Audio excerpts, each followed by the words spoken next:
Hi. It's not often that world leaders, nearly every leader in the globe, comes together to agree common goals for the future, measurable goals for the future. But in 2015, that actually happened 3 times. First, with the Paris Climate Agreement in December. Before that, with the Sustainable Development Goals in September in New York. And in July, in Addis Ababa, an agreement was reached on financing for development. This extraordinary common basis of understanding for the future, I would argue, has the potential to be the basis for all of your partnerships going forward. And today I'd like to focus in on particularly the Sustainable Development Goals and how these measurable goals are looking now that we've agreed them, and what implementation may look for all of you and all of us in government going forward. So first, what are the goals? These goals, as I mentioned, reached in New York in September, 193 heads of state signing on to a set of goals to be reached by the year 2030. Under each of these goals are measurable targets that set defined, data-driven outcomes for the future. You'll notice that they cover a range of social, economic, and environmental issues, from ending poverty to reducing inequality, increasing access to energy, decreasing ocean pollution, and increasing action to address climate change. These build on the Millennium Development Goals that went from the year 2000 to 2015, but they also look different. They represent a new context that we're all operating under, and that will continue to change dramatically in the years ahead. One of the really interesting ways to look at those changes over the last 10 years and during the course of the Millennium Development Goals is to look at how financing flows have changed from higher income to lower income economies. This picture looks at overseas development assistance through 1990 to 2012. And what we saw is in the 90s, aid stagnated. After 2000, we did see some growth in assistance after the adoption of the Millennium Development Goals. But if we now overlay that with private financing flows during that same period, you see a much more dramatic growth, 5 times growth of flows like foreign direct investment, remittances, and short and long-term capital investments. And if we then overlay that again with domestic resources in the budgets of lower income economies, governments, we see that growth was 8 times.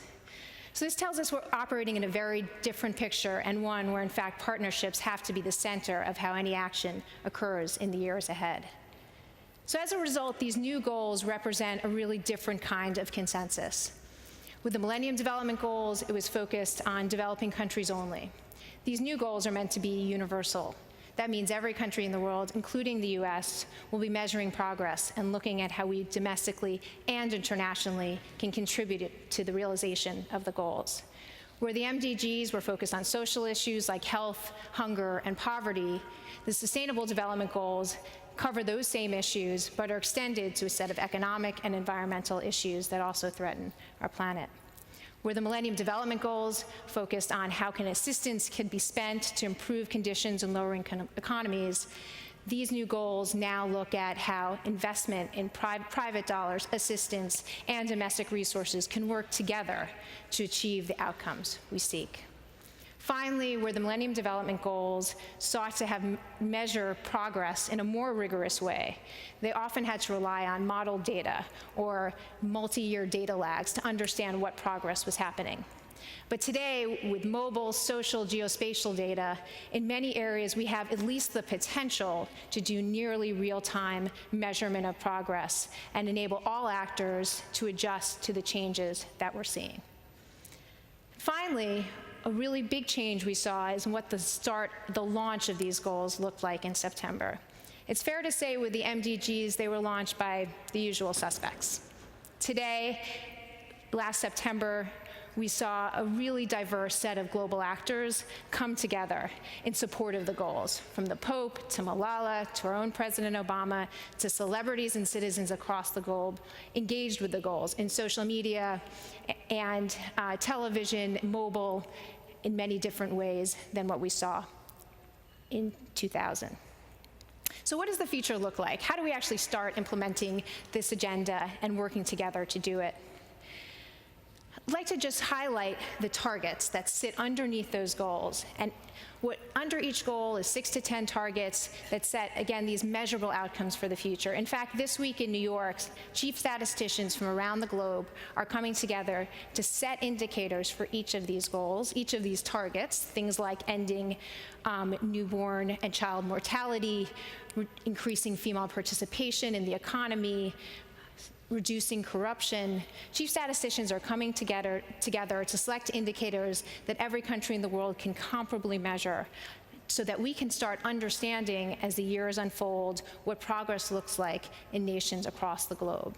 That will allow a company or a government or a civil society organization to look at the same dashboard and the same set of information in deciding where to focus and where the need really is most significant. Another thing I would just highlight as we think about going forward is the importance of all of us recognizing that we're just one piece of the puzzle. That includes us in the US government, it includes businesses, it includes civil society. We're all going to have to contribute our part and see how we link to others as we begin to implement these goals. We're starting to do our part at the State Department and across the US government to start doing a couple of things to get started, integrating the goals into our strategy and policy, doing effectively and consistently communicating them across our posts and ambassadors across the globe, starting to use the data, what we already know and what we will know in the future to inform our own decision making, and then really making sure that collaboration, coordination, and co-investment are at the core of how we move forward on implementation. So for all of you, as you look ahead to your own efforts and your own partnerships, you can look to milestones across this last year going forward that will be opportunities to highlight the goals, to highlight your own efforts and action, and to start working together with greater resolve to reach a better world by 2030. Thank you.